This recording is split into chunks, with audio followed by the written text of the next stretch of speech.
엄마는 이제 정신이 없으니까 내가 관리해야지. 큰아들은 그렇게 말하며 어머니 통장을 가져갔습니다. 처음엔 모두가 효자인 줄 알았습니다.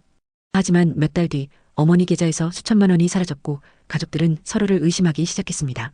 그런데 치매로 기억조차 못한다던 어머니가 어느 날 조용히 한마디를 남겼습니다. 내 돈 가져간 사람 내가 다 알고 있다. 그리고 장롱 속에서 발견된 오래된 녹음기 하나. 재생 버튼이 눌리는 순간 집안은 완전히 뒤집혔습니다. 제 이름은 김정희입니다. 올해 73입니다. 남편은 8년 전에 먼저 세상을 떠났고 저는 작은 아파트에서 혼자 살고 있었습니다. 남편이 남겨준 건 오래된 24평 아파트 하나와 적금, 그리고 조그만 상가 보증금이 전부였습니다. 그래도 검소하게 살았기에 노후가 아주 불안하진 않았습니다. 문제는 2년 전부터였습니다. 깜빡깜빡하는 일이 늘어나기 시작했습니다.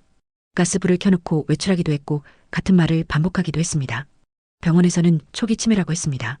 그날 이후 자식들의 태도가 달라졌습니다. 특히 큰아들 민수는 갑자기 효자가 되었습니다. 매일 반찬을 가져오고 병원도 데려갔습니다. 엄마, 이제 돈 관리는 제가 할게요. 보이스피싱 같은 거 당하면 어떡해요. 엄마는 쉬기만 하세요. 처음엔 고마웠습니다. 아들은 제 통장과 도장, 카드 비밀번호까지 정리해갔습니다. 저는 그게 당연한 줄 알았습니다. 그런데 어느 날이었습니다. 은행에서 통장 정리를 하다가 이상한 걸 발견했습니다. 한 달 사이에 1,000만 원 넘는 돈이 여러 번 빠져나간 것이었습니다. 저는 순간 숨이 막혔습니다. 하지만 기억이 흐릿해진 저는 스스로를 의심했습니다. 내가 쓴 건가? 집에 돌아와 민수에게 물었습니다. 그러자 아들은 웃으며 말했습니다. 엄마 병원비랑 생활비 정리한 거예요. 엄마는 기억 못하실 수도 있어요. 그 말을 듣자 오히려 제가 미안해졌습니다. 치매 환자라는 말은 사람을 점점 작아지게 만들었습니다. 저는 더 이상 제 기억을 믿지 못하게 됐습니다. 어느 날 작은아들 부부가 집에 왔습니다. 며느리 수진이는 평소 말이 적은 사람이었습니다. 그런데 그날은 계속 제 얼굴만 바라봤습니다. 잠시 후 설거지를 돕던 수진이가 조용히 말했습니다. 어머니 혹시 통장 확인 자주 하세요? 저는 순간 가슴이 철렁했습니다. 왜 그러니? 수진이는 한참 망설이다가 말했습니다. 형님 차 바꾸셨어요. 저는 아무 말도 못했습니다. 큰아들은 몇 달 전부터 외제차를 타고 다니고 있었습니다. 하지만 저는 사업이 잘 되는 줄 알았습니다.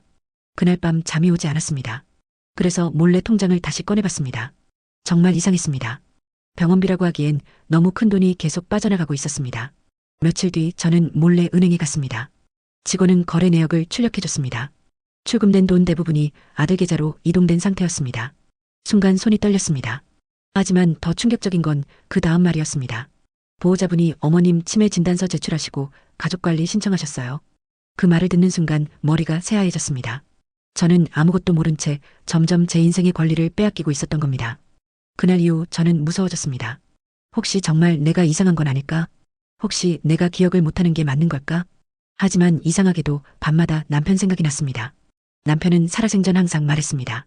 사람은 돈보다 마음을 먼저 봐야 한다. 어느 날 저는 장롱 깊숙한 곳을 정리하다 오래된 녹음기를 발견했습니다. 남편이 생전에 쓰던 물건이었습니다.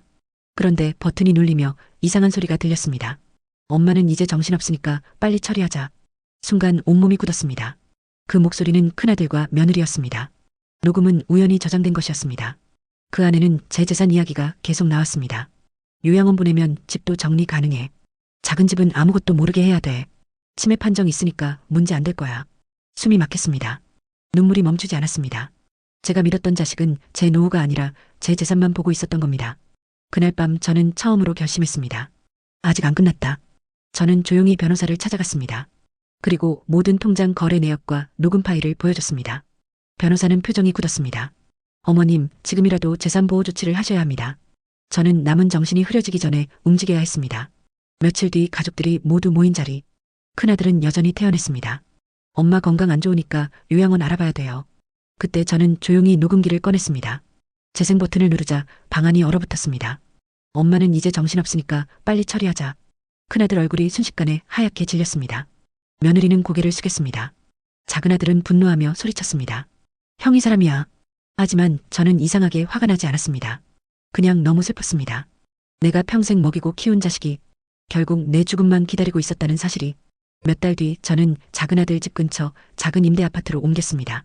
큰아들과는 연락을 끊었습니다. 주변 사람들은 말했습니다. 자식 고소까지 해야지. 끝까지 받아내야지. 하지만 저는 그러지 않았습니다. 그 애도 결국 제 자식이었기 때문입니다. 대신 저는 마지막 유언장을 새로 작성했습니다. 내 재산은 사람답게 살아준 사람에게 남긴다. 그리고 마지막 줄에 이렇게 적었습니다.